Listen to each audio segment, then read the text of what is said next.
question பாருங்க HCl ஓட vibration frequency நியூனு கொடுத்திருக்காங்க DCl ஓட வைப்ரேஷன் frequency அப்ராக்ஸிமேட்டா என்னவா இருக்கும்னு கேக்குறாங்க இதுக்கான கரெக்ட் ஆன்சர் பாத்தீங்கன்னா C சோ இதுக்கான ஃபார்முலா பார்த்தோம்னா vibration frequency is equal to 1 divided by root of reduced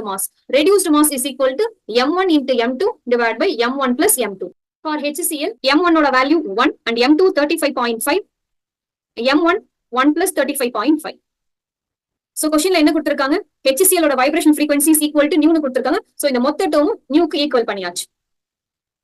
for DCl இந்த ஃபார்முலால அப்ளை பண்ற 1 divided by root of mu equal to m1 into m2 so 2 into 35.5 divided by m1 plus m2 2 plus 35.5 so இதுல காமனா என்ன பண்ற 1 by